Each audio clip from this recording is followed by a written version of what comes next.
తిరుమల కల్తీ నెయ్యి అంశంలో సిట్ నివేదికపైన కేబినెట్లో చర్చ జరిగింది. రిపోర్టు ఆధారంగా స్పందించాలని మంత్రులకు సీఎం సూచించారు. మరింత సమాచారం మా ప్రతినిధి కృష్ణను అడిగి తెలుసుకుందాం. కృష్ణ, టీటీడీ నెయ్యి కల్తీపై కేబినెట్లో చర్చ ఎలా సాగింది? అశ్విని, ఏదైతే కేబినెట్ లో ఎజెండా అంశాలు ముగిశాక రాజకీయపరమైన తాజా పరిణామాలపై ముఖ్యమంత్రి చంద్రబాబు మంత్రులతో సుదీర్ఘంగా చర్చించారు. ఇందులో ప్రధానంగా ఈ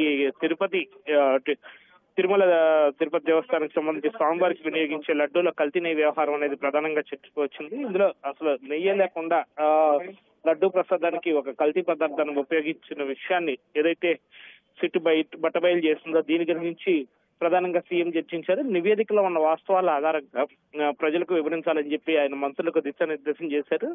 అలాగే ఏదైతే వైసీపీ చేస్తున్న దుష్ప్రచారం ఇది ఏమీ జరగనట్లుగా తాము చేసిన తప్పిదాన్ని కప్పిపుచ్చుకునేటట్లుగా ప్రజలు మభ్యపెట్టేందుకు చేస్తున్న విధానాన్ని కూడా ప్రజలే ఎండగట్టాలని చెప్పి ఆయన ఆదేశాలు జారీ చేయడం జరిగింది.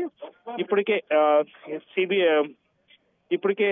సిబిఐ ఆధ్వర్యంలో చార్జ్ షీట్ వేసిన విషయాన్ని కూడా అధికారులు మంత్రుల ముందుకు వివరించారు. ఇందులో ఉన్న వాస్తవాలు ఏదైతే అసలు లేని నెయ్యిని ఉన్నట్లుగా సృష్టించి వాళ్ళు కల్తీ పదార్థాన్ని తిరుమల దేవస్థానంలో వాడారు, ఈ విషయాన్ని ప్రజలు బలంగా తీసుకెళ్లాలని చెప్పి కూడా సీఎం దిశానిర్దేశం చేశారు. అలాగే మంత్రులతో కూడా లోకేష్ వివిధ అంశాల గురించి చర్చించినప్పుడు ఇదే అంశం ప్రధానంగా చర్చకు వచ్చింది. ఏదైతే నేతి విషయం చేసిన పాపాన్ని కూడా బుకాయించే విధంగా జగన్ వ్యవహరిస్తున్నాడని చెప్పి లోకేష్ మంత్రుల వద్ద అన్నట్టు తెలుస్తుంది.